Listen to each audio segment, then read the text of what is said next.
Hello aspirants, welcome to Vishnu IAS Academy. Hope you are all doing well.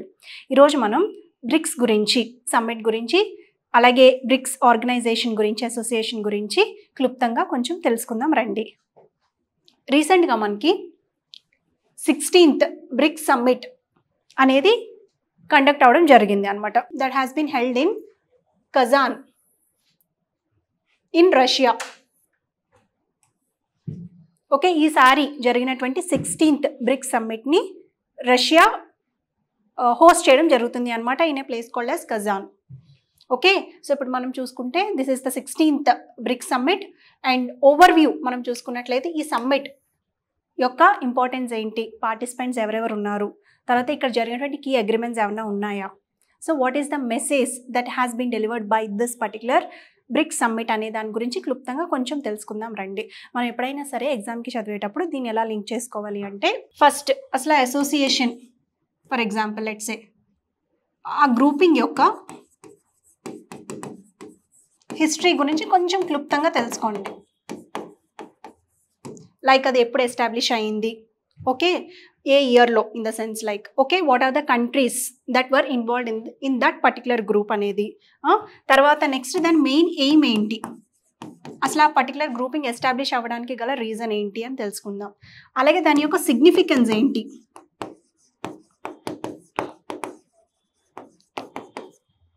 ఏం significances ఉంటాయి జనరల్గా, economical significance ఉంటాయి, political significances ఉంటాయి, అలాగే ఇంటర్నేషనల్ రిలేషన్స్లో పీస్ ప్రమోట్ చేసే సిగ్నిఫికెన్స్ ఉంటుంది. తర్వాత అలాగే స్టెబిలిటీని, అది ఏ స్టెబిలిటీ అయినా కావచ్చు, ఎకనామిక్ స్టెబిలిటీ అవ్వచ్చు, పొలిటికల్ స్టెబిలిటీ అవ్వచ్చు, సోషల్ స్టెబిలిటీ అవ్వచ్చు ఇది. అలాగే కల్చరల్ ఎక్స్చేంజెస్,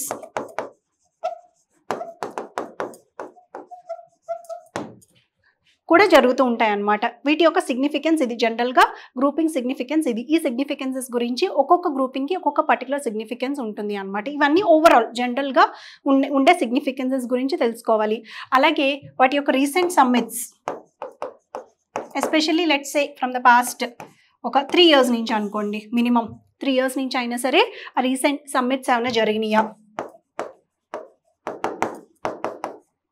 దాంట్లో ఏమి కీ అగ్రిమెంట్స్ చేసుకున్నారు, వాళ్ళు ఏమేమి అగ్రిమెంట్స్ సైన్ చేయడం జరిగింది, ప్రతి సెక్టర్లోని sign defence sector, especially economic sector, technological sector, వీటిలో ఎక్సెట్రా లాంటి సెక్టర్స్లో కొన్ని కీ అగ్రిమెంట్స్ చేసుకుంటూ ఉంటారు అనమాట. అండ్ మోస్ట్ ఇంపార్టెంట్లీ వీటిల్లో ఇండియా యొక్క ఇన్వాల్వ్మెంట్ ఏంటి, ఇండియా ఏ ఏ గ్రూపింగ్స్లో మెంబర్షిప్గా ఉంది, అలాగే ఇండియా యొక్క రోల్ ఏంటి వాటిల్లో. ఓకే, తర్వాత ఈ అగ్రిమెంట్స్ వీటిలన్నిటి వల్ల ఇండియా మీద పడే ఇంపాక్ట్ ఏంటి, ఆ ఇంపాక్ట్స్ పాజిటివ్ అవ్వచ్చు, నెగిటివ్ ఇంపాక్ట్స్ అవ్వచ్చు, ఆ ఇంపాక్ట్స్ ఏంటి. తర్వాత నెక్స్ట్ ఇండియా యొక్క, ఎప్పుడు మనం చూసుకున్నట్టే the beauty of India lies in its balancing approach in every international association or organisation. India ఎప్పుడు కూడా అనాది నుంచి, స్టార్టింగ్ నుంచి కూడా, ఇన్ఫ్యాక్ట్ మన ఇండిపెండెన్స్ వచ్చిన దగ్గర నుంచి కూడా we're interested in playing a balanced role in each and every association. ఎప్పుడు కూడా మనం ఎక్స్ట్రీమ్ రోల్స్ ఎప్పుడు కూడా మనం చూసుకున్నట్లయితే కనుక ఎక్స్ట్రీమ్ రోల్స్లోకి మనం ఎప్పుడు వెళ్ళలేదు. అలాంటి బ్యాలెన్స్డ్ రోల్స్ ఏమన్నా హైలైట్ చేసే స్పీచెస్ ఏమన్నా ఉంటే ఫ్రమ్ అవర్ ఇండియన్ మెంబర్స్ ఈ అసోసియేషన్స్లో, అలాంటివి కూడా గుర్తుపెట్టుకుని you have to highlight them in your answers. Okay, hope this will be quiet helpful for you. ఇంకెప్పుడు మనం అసలు టాపిక్లోకి వచ్చేద్దాం రండి. ఓకే, దీనికంటే ముందు లెట్స్ సీ అసలు బ్రిక్స్ అంటే ఏంటి.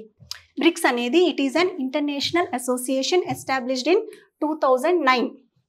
2009లో ఎస్టాబ్లిష్ అవుతుంది. అండ్ దీని యొక్క countries BRICS, Brazil, Russia, India, China and South Africa అనమాట.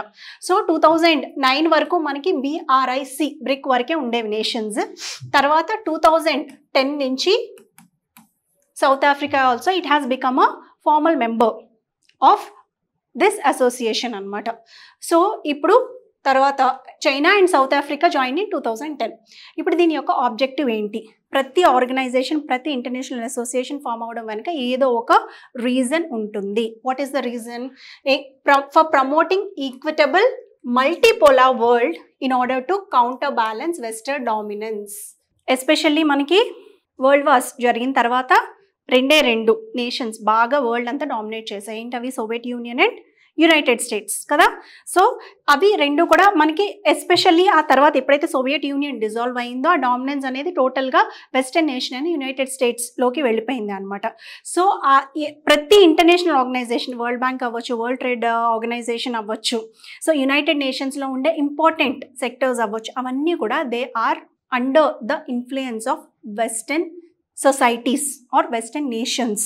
కాబట్టి అని అనుకుని వీళ్ళు ఫీల్ అయ్యి ఏం చేశారు అంటే Asian countries, especially not only Asian, ఎకనామికల్గా అప్పుడే డెవలప్ అవుతున్న కంట్రీస్ అన్నీ కూడా ఒక గ్రూప్లో జాయిన్ అయ్యి yes let us also put our foot prints here after. Western డామినెన్స్లోనే మనం కంప్లీట్గా ఉండకుండా మనం కూడా let's establish our influence as well. దాన్నే మనం మల్టీపోలారిటీ, అప్పటి వరకు ఉన్న యూనిపోలార్ అవ్వచ్చు, బైపోలారిటీని అవ్వచ్చు, దాన్ని బ్రేక్ చేస్తూ మల్టీపోలార్ అంటే ప్రతి ఇన్ఫ్లుయెన్స్ అనేది పైనుంచే కాకుండా ఒకే డైరెక్షన్ నుంచి కాకుండా 2-3 డైరెక్షన్స్ నుంచి కూడా వచ్చేలాగా వెస్టర్న్ డామినెన్స్ని కౌంటర్ బ్యాలెన్స్ చేసే విధంగా ఫస్ట్ టైం ఈ యొక్క అసోసియేషన్, బ్రిక్స్ అసోసియేషన్ని ఎస్టాబ్లిష్ చేయడం జరుగుతుంది, ఫార్మేషన్ అనేది జరుగుతుంది అనమాట, ఫామ్ చేయడం జరుగుతుంది. దీని యొక్క మెయిన్ పర్పస్ ఏంటి? ఇందాక అనుకున్నాం కదా ప్రతి గ్రూప్ యొక్క పర్పస్ చూడాలి మనం. పర్పస్ ఏంటి? Promoting economic cooperation among all the developing countries. అవన్నీ కూడా ఒకటిగా చేరి వాటిలో ఉన్న టెక్నాలజీస్ అవ్వచ్చు, లేదంటే మనీ అవ్వచ్చు, కల్చర్స్ అవ్వచ్చు, అవన్నీ కూడా ఎక్స్చేంజ్ చేసుకుని బ్యాలెన్స్డ్ డెవలప్మెంట్, ఎకనామిక్ డెవలప్మెంట్ తీసుకురావాలనేది ఫస్ట్ ఏం పెట్టుకున్నాయి అనమాట. తర్వాత పొలిటికల్ స్టెబిలిటీ, వాటి మధ్య ఏమైనా గొడవలు జరిగినా కూడా పీస్ఫుల్ టాక్స్ తోటి మ్యాక్సిమం వార్ లైక్ కండిషన్స్ని అవాయిడ్ చేసి ఆ పొలిటికల్ స్టెబిలిటీని మెయింటైన్ చేయడం ఒకటి. తర్వాత డెవలప్మెంట్ అమాంగ్ ఎమర్జింగ్ ఎకానమీస్, వీటిలో ఉండే ఈ స్టేట్స్, ఈ మెంబర్ స్టేట్స్లో ఉండేటువంటి స్టేట్స్లో ఏవైతే ఎకానమీ కొంచెం డౌన్గా ఉంటుందో వాటి మీద కాన్సన్ట్రేట్ చేసి ఎకనామికల్గా వాటిని అప్లిఫ్ట్ చేయాలి, అందరం కూడా ఈక్విటబుల్ మేనర్లో మన ఇన్ఫ్లుయెన్స్ అనేది ఎగ్జిబిట్ చేయాలి అనే ఉద్దేశంతో దీన్ని బ్రిక్స్ అసోసియేషన్ ఫామ్ చేయడం జరుగుతుంది అన్నమాట. తర్వాత ఈ బ్రిక్స్ అసోసియేషన్ యొక్క ఇన్ఫ్లుయెన్స్ గ్లోబల్గా, వరల్డ్ వైడ్గా ఏ రకంగా ఉందంటే మనం చూసుకుంటే represents about 45% of the world's population. మొత్తం ఈ బ్రిక్స్ మనం I'll show you the map also see, ఇది మనం చూసుకున్నట్లయితే కనుక ఇవి BRICS nations: Brazil, South Africa, India, China and Russia. ఈ 5 నేషన్స్ ఏవైతే ఉన్నాయో they represent nearly 45% of the global population. అలాగే ఇవి వరల్డ్లో జనరేట్ అయ్యే జీడిపిలో nearly their share is 1/3 of the GDP share is from these 5 nations అనమాట. అంటే వీటి యొక్క ఇన్ఫ్లుయెన్స్ చాలా గట్టిగానే ఉందని మనం చెప్పొచ్చు అనమాట. ఈ బ్రిక్స్ నేషన్స్ యొక్క వరల్డ్ వైడ్ ఇన్ఫ్లుయెన్స్ అనేది కన్సిడరబుల్గానే ఉంది అని అర్థమవుతుంది మనకి దీన్ని బట్టి. Okay, 37% of the GDP which is nothing but 3% of the 1/3%. 1/3 of the total world's GDP is from these BRICS nations అనమాట. And 25% of the global trade అనేది మనకి బ్రిక్స్ నేషన్స్ నుంచి జరుగుతుంది వరల్డ్ వైడ్గా. ఓకే, ఇది ఇంత ఇన్ఫ్లుయెన్స్ ఉంది కాబట్టి వాళ్ళ కాన్ఫిడెన్స్ తోటి they have arranged an association among themselves అనమాట to enhance their strength further. తర్వాత వీటి యొక్క కీ ఇన్స్టిట్యూషన్స్, కొన్ని ఇన్స్టిట్యూషన్స్ ద్వారా అవి ఫంక్షన్ అవ్వడం జరుగుతుంది కదా ప్రతి ఇంటర్నేషనల్ ఆర్గనైజేషన్. దీంట్లో కూడా ఇన్స్టిట్యూషన్స్ ఏంటంటే న్యూ డెవలప్మెంట్ బ్యాంక్ ఒకటి, అలాగే for infrastructure funding, especially economic అప్లిఫ్ట్మెంట్కి ఇన్ఫ్రాస్ట్రక్చర్ ఫండింగ్ చాలా important because investments are very much necessary for the economic development of any nation. Especially foreign investments అనేవి చాలా ఇంపార్టెంట్. ఆ ఫారెన్ ఇన్వెస్ట్మెంట్స్ రావాలంటే మనకి ఏముండాలి? ఇన్ఫ్రాస్ట్రక్చర్ అనేది it has to be very well equipped. So అలాంటి infrastructure develop చేయడం కోసం వాళ్ళు నేషనల్ డెవలప్మెంట్ బ్యాంక్ని అనేది ఒకటి డెవలప్ చేశారు. అలాగే contingent reserve arrangement for financial stability, కొంచెం రిజర్వ్ ఫినాన్షియల్ అరేంజ్ చేసే ఒక ఫెసిలిటీని కూడా వాళ్ళు ప్రొవైడ్ చేశారనమాట. ఓకే, ఆ ఫెసిలిటీ ద్వారా ఏంటంటే కొంచెం ఫినాన్షియల్ రిజర్వ్స్ అనేవి సేవింగ్స్ అకౌంట్లో పక్కన పెట్టి ఎమర్జెన్సీ టైంలో వాటిని యూజ్ చేస్తారు. బీట్ వార్ అవ్వచ్చు, ఎమర్జెన్సీ డిజాస్టర్స్ అవ్వచ్చు అమాంగ్ దీస్ నేషన్స్. ఎక్కడైనా ఏదైనా నేషన్లో పొలిటికల్ అన్స్టెబిలిటీ అయినా సరే ఈ ఫండ్ని యూజ్ చేయడం జరుగుతుంది అనమాట. ఓకే, అండ్ నౌ తర్వాత నెక్స్ట్ మనం చూసుకున్నట్లయితే ఇంకొక స్టెప్ ఫర్దర్ ఎన్హాన్స్మెంట్, అప్గ్రేడేషన్ ఏంటి అంటే లాస్ట్ ఇయర్ జరిగినటువంటి ఈ బ్రిక్స్ సమ్మిట్, లాస్ట్ ఇయర్ జోహాన్స్బర్గ్లో బ్రిక్స్ సమ్మిట్ జరుగుతుంది అనమాట, 15th బ్రిక్స్ సమ్మిట్. దాంట్లో ఈ యొక్క హొరైజోన్ అనేది ఎక్స్పాండ్ అయ్యింది. అంటే ఈ 5 నేషన్సే కాకుండా ఇంకొన్ని నేషన్స్ని కూడా దీంట్లోకి బ్రిక్స్లోకి ఇంక్లూడ్ చేసుకోవడం జరిగింది అనమాట. What are those nations? Iran, Egypt, Ethiopia and UAE and Saudi Arabia అనమాట. United Arab Emirates. అంటే మొత్తం 5 నేషన్స్ని ఈ బ్రిక్స్లోకి హొరైజోన్లోకి ఇంక్లూడ్ చేసుకోవడం జరిగింది. తద్వారా దీని యొక్క ఏరియా అనేది ఇప్పుడు పెరిగింది అనమాట. Okay, those 5 nations and again these 5 nations now totally BRICS is composed of 10 developing, emerging and hopeful nations అని చెప్పొచ్చు. Isn't it? నౌ ఫైనల్గా we're going to read about the challenges. ప్రతి ఆర్గనైజేషన్లో ఛాలెంజెస్ అనేవి ఉంటూనే ఉంటాయి, ప్రాబ్లమ్స్, నథింగ్ బట్. అవి ఏంటి? Internal geopolitical tensions, okay, and diverse economic systems and differing policy priorities. Internal, ప్రతి కంట్రీకి ఇంటర్నల్ జియోపొలిటికల్ డిస్టర్బెన్సెస్ ఉంటూనే ఉంటాయి, we all know very well, right? తర్వాత అలాగే ఎక్స్టర్నల్ కంట్రీస్కి మధ్య ఉండే క్లాషెస్, కొన్ని చిన్న మిస్అండర్స్టాండింగ్స్ కూడా ఉండొచ్చు, రిలేటెడ్ టు బోర్డర్స్ అవ్వచ్చు, related to their diaspora situated in another country అవ్వచ్చు, లేదంటే వార్ లైక్ కండిషన్స్, అలాగే వాళ్ళ పాలసీస్ డయాస్పోరా మీద చూపించే ఇన్ఫ్లుయెన్సెస్ అవ్వచ్చు. ఇలాంటి చిన్న డిస్టర్బెన్సెస్ అన్నీ ఉంటాయి. In order to overcome and attain a peaceful environment, మనకి ఈ బ్రిక్స్ అనేది అసోసియేషన్ మధ్య మ్యూచువల్ టాకింగ్స్ బైలాటరల్ అవ్వచ్చు, లేదంటే వీళ్ళ యొక్క రిప్రజెంటేటివ్స్ ద్వారా, లేదంటే డైరెక్ట్ లీడర్స్ అసోసియేషన్ టాక్స్ ద్వారా ఇలాంటివన్నీ కూడా, ఈ ఛాలెంజెస్ అన్నీ కూడా ఓవర్కమ్ చేసి ఫైనల్గా ఏంటంటే ఒక పీస్ఫుల్ ఎన్వైర్న్మెంట్ని క్రియేట్ చేసుకుంటాయి అనమాట, for economic development, political stability and finally upholding the peaceful environment among all the nations. Okay, right. Now ఇప్పటి వరకు కూడా మనకి 15 సమ్మిట్స్ జరిగినాయి and last summit was held in జోహాన్స్బర్గ్లో జరిగింది అనమాట. ఇప్పుడు 16th సమ్మిట్ అనేది Russia has hosted the 16th summit in a place called as కజాన్లో 16th సమ్మిట్ని హెల్డ్ చేస్తుంది అనమాట.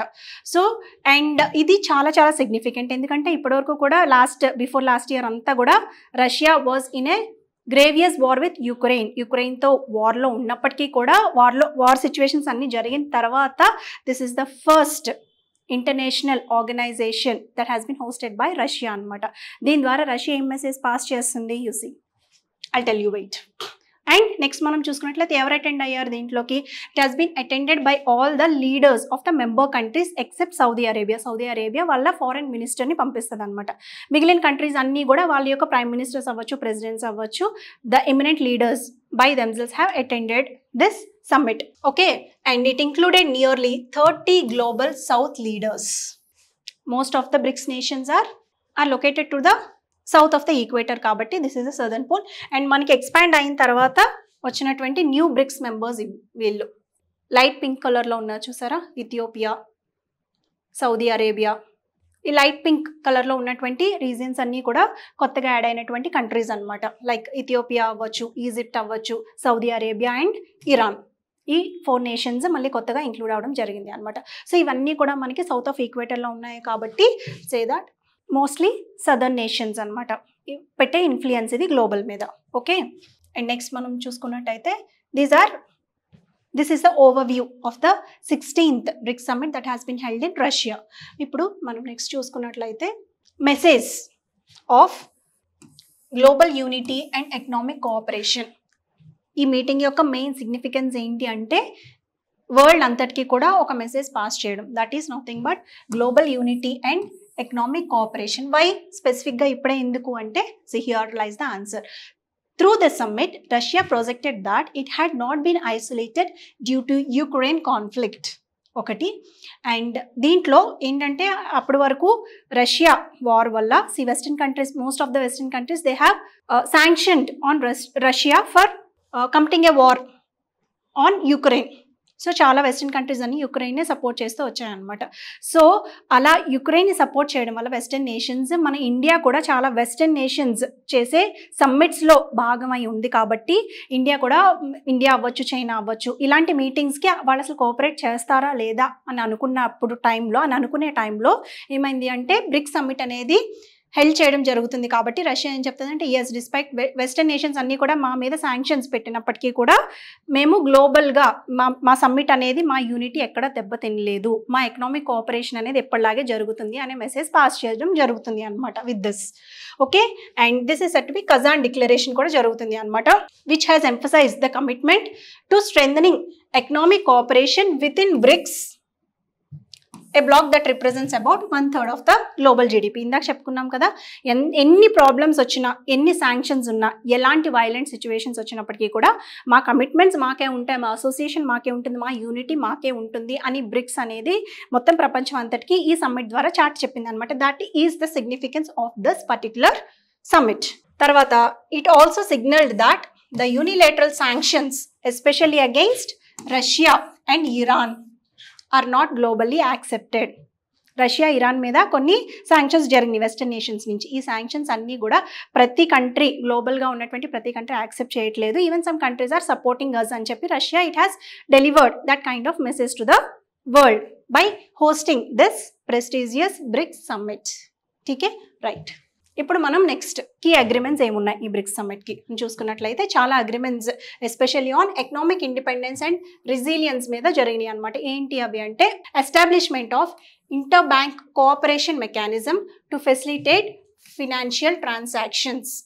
ఈ కంట్రీస్ అన్నిటి మధ్యలో ఇప్పుడు ఏమనుకుంటున్నారంటే డాలరే కాదు, మా అందరి మధ్య కూడా ఒక యూనియన్ కరెన్సీ తీసుకుని వచ్చి ఇంటర్ బ్యాంక్ కోఆపరేషన్ ద్వారా ఫినాన్షియల్ ట్రాన్సాక్షన్స్ అనేవి ఈజీగా ఫెసిలిటేట్ అయ్యే ఫీజిబిలిటీని ప్రొవైడ్ చేసే ఒక అగ్రిమెంట్ని పెట్టుకున్నారు ఇక్కడ through inter bank cooperation. Okay, and when it comes to the next one, development of a grain exchange platform and cross border payment systems. Grain మీద జరిగే ట్రేడ్స్ ఉన్నాయి కదా, ఇవి ఫుడ్ గ్రెయిన్స్ వాటి మీద, దానికి కాను ఒక ప్లాట్ఫామ్ని, ఒక కామన్ ప్లాట్ఫామ్ని పెట్టుకుని తద్వారా క్రాస్ బోర్డర్స్ మధ్య గ్రెయిన్ ఎక్స్చేంజ్ అనేది ఈజీగా యాక్సెసిబుల్, అంటే ట్యాక్సెస్ అవి తగ్గించి ట్రేడ్ రూట్ని ఈజీగా ఫీజిబిలిటీగా ఏర్పాటు చేసే ఇంకొక అగ్రిమెంట్ చేసుకున్నారు, సైన్ చేసుకున్నారు. Next, creation of a dedicated insurance company and the expansion of BRICS new development bank. ఇందాక మనం చూసాం కదా, న్యూ డెవలప్మెంట్ బ్యాంక్ అక్కడ ఉంది కదా, సో ఆ బ్యాంక్ యొక్క హొరైజాన్స్ని ఎక్స్పాండ్ చేయాలి అని చెప్పి ఈ అగ్రిమెంట్లో ఇంకొక సైన్ చేసుకున్నారనమాట. ఈ ఇనిషియేటివ్స్ని బట్టి మనకు అర్థమయ్యేది ఏంటంటే BRICS pursuit of alternate structures to existing international governance of frameworks dominated by Western countries. ఇవన్నీ స్ట్రెంథెన్ చేయడానికి చేసుకున్న అగ్రిమెంట్స్ వెనకాల రీజన్ ఏంటి? వెస్టర్న్ ఇన్ఫ్లుయెన్స్లో ఉన్నటువంటి ఇంటర్నేషనల్ ఆర్గనైజేషన్స్ ఏవైతే ఉన్నాయో వాటి క్లచర్స్ నుంచి విడిపించుకుని వీళ్ళకి కొంచెం ఫ్రీడమ్, ఫినాన్షియల్ ఫ్రీడమ్ తెచ్చుకోవడానికి, వీళ్ళ ఇన్ఫ్లుయెన్స్, గ్రోయింగ్ ఎకనామిక్ ఇన్ఫ్లుయెన్స్ కూడా ఎగ్జర్ట్ చేయడానికి ఇవి ఎస్పెషల్లీ ఈ ఫినాన్షియల్ అగ్రిమెంట్స్ అనేవి చేసుకోవడం జరుగుతుంది అనమాట. When comes to world trade organisation అవ్వచ్చు, ఇంటర్నేషనల్ మానిటరీ ఫండ్ అవ్వచ్చు, they are all mostly under the clutches of western nations. ఇవి ఏమనుకుంటాయంటే మాకు వచ్చేసరికి మాత్రం ఆ వే అనేది చాలా నారోగా అయిపోతుంది. So that is the reason why we want to create our own way అని చెప్పి ఈ నేషనల్ డెవలప్మెంట్ బ్యాంక్ అవ్వచ్చు, లేదంటే ఫినాన్షియల్ ఫీజిబిలిటీ అవ్వచ్చు, గ్రెయిన్ ఎక్స్చేంజ్ ప్లాట్ఫామ్స్ అవ్వచ్చు, ఇలాంటి ఇంపార్టెంట్ ఎకనామికల్ అగ్రిమెంట్స్ అనేవి ఈ 16th సమ్మిట్లో చేసుకోవడం జరుగుతుంది. Hope you understood. Now, it also provides an opportunity for the members to address bilateral disputes such as tensions between countries within the group. అలాగే ఈ platform ఇంకా ఏం ఆఫర్ చేస్తుంది? ఏదన్నా కంట్రీస్ మధ్యలో, ఇప్పుడు ఉన్నటువంటి మనం చూసాం కదా, ఈ 9 కంట్రీస్ మధ్యలో ఏమైనా డిస్ప్యూట్స్ ఉంటే, రీజనల్ అవ్వచ్చు, పొలిటికల్ అవ్వచ్చు, ఎకనామికల్ డిస్ప్యూట్స్ అవ్వచ్చు, బోర్డర్ డిస్ప్యూట్స్ అవ్వచ్చు, అలాంటి డిస్ప్యూట్స్ ఏమన్నా ఉంటే కనుక ఈ స్టేజ్ మీదకి వచ్చి వాళ్ళ మధ్య బైలాటరల్ టాకింగ్స్ అవన్నీ చేసుకుని ఆ డిస్ప్యూట్స్ని ఓవర్కమ్ చేసే ఒక అమేజింగ్ పీస్ఫుల్ ప్లాట్ఫామ్ అనేది ఆఫర్ అవ్వడం జరిగింది. ఎగ్జాంపుల్ వచ్చేసి మన ఇండియా చైనా టెన్షన్స్ మధ్య ఉన్నటువంటి టెన్షన్స్ డిస్కస్ చేసుకుని ఓకే ఒక కైండ్ ఆఫ్ అండర్స్టాండింగ్కి which is right now going on, which will discuss about it later in some other session. So దాని గురించి డిస్కస్ చేసుకునే అవకాశం కూడా కల్పిస్తుంది అనమాట. Okay, these are all the key agreements and initiatives. And next మనం చూసుకున్నట్లయితే చెప్పాను కదా ఇందాక, expansion of the BRICS membership. BRICS మెంబర్షిప్లోకి వీటిలన్నిటిని కూడా వెల్కమ్ చేసింది ఈ 4 నేషన్స్ని, especially Iran, Egypt, Ethiopia, UAE and Saudi Arabia. తద్వారా ఏమని చార్ట్ చెప్తుంది అంటే ఎమర్జింగ్ ఎకానమీస్ అన్నీ కూడా యూనిటీగా ఏర్పడి they will further enhance their influence. They want every nation wanted to first of all develop itself and then enhance its influence on the global అనమాట. ఇది జనరల్గా బ్రాడ్ ఎయిమ్ అవుతుంది ప్రతి నేషన్కి కూడా. సో అలాంటిది ఆ ఎయిమ్ని ఫుల్ఫిల్ చేసుకోవడానికి అన్నీ కూడా కలిసికట్టుగా వచ్చి they wanted to make a resolution among themselves for the economic upliftment. Okay. And next, this expanded membership emphasizes the bloc's position as a especially manaki main counterbalancing force to Western dominance. Main reason ఈ BRICS ని form చేయడానికి main reason ఏంటంటే to counter balance the western influence, the growing western influence especially.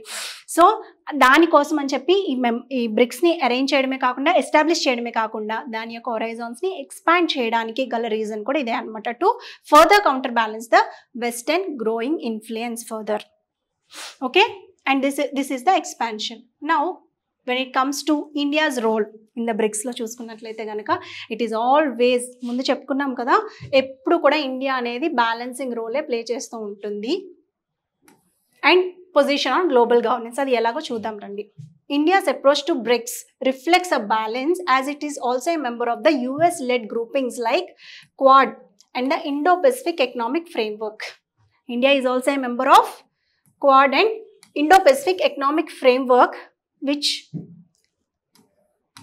are mainly formed by the Western nations, European nations, Western nations, USA. ఇవన్నీ గ్రూప్లో ఉన్నటువంటి members ఇవన్నీ form చేసుకున్నటువంటి ఒక గ్రూప్లో India is also being a member. కాబట్టి ఇలాంటి associations అన్నిటిలో కూడా చాలా బ్యాలెన్స్డ్గా వాళ్ళు మన ఇండియా అనేది it will play balanced role. Frankly speaking, ఆ బ్యాలెన్స్డ్ రోల్ ఎలా అంటే ఇండియా ఎప్పుడు కూడా it always emphasizes that it stands for humanity but not for divisive entity. ప్రతి కంట్రీకి కూడా హ్యుమానిటీ మోడ్లో ముందుకు వెళ్ళే ప్రతి కంట్రీకి మేము సపోర్ట్ చేస్తాం, but we're totally against the divisive policy of any nation. Okay.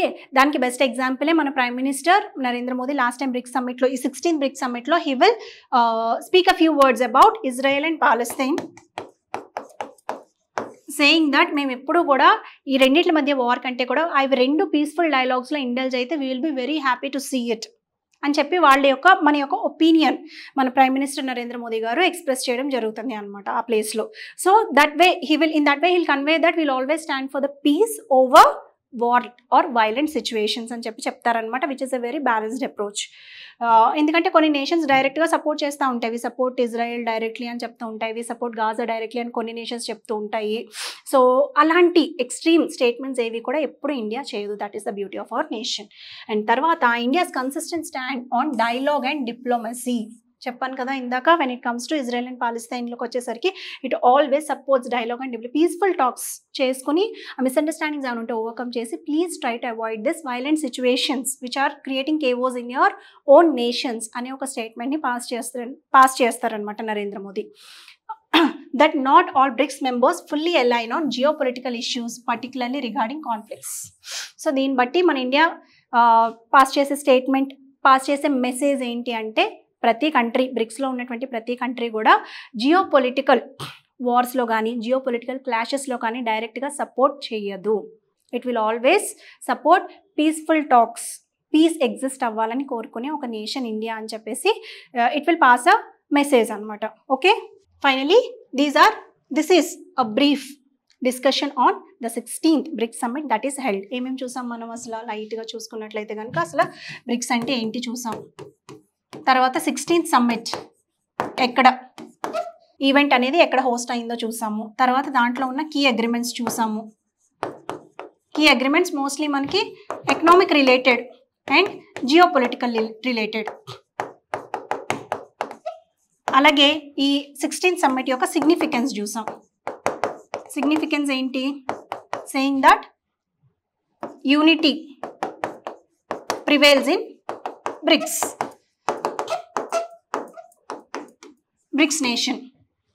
Okay, despite of all the violent situations and the sanctions from the Western world. Okay, and final ga mana expansion of the BRICS horizon, దాని యొక్క influence ఎలా ఉంది, global influence ఎప్పుడు కూడా పెరుగుతూనే ఉంది. Especially bricks అనేది దేని ఫామ్ అయింది? To counter balance western influence అనే ఈ చిన్న పాయింట్స్ని క్లుప్తంగా చూసుకున్నాం మనం ఈరోజు ఈ సెషన్లో. సో విత్ దిస్ ఒకసారి మీరు కూడా ఇవన్నీ పాయింట్స్ని ఈ కైండ్ ఆఫ్ డైమెన్షన్స్లో, ఈ కైండ్ ఆఫ్ అప్రోచ్లో మనం చదివినట్లయితే it will be very helpful for your examinations. So hope you understood, and with this I'm concluding this session, and all the best. Bye.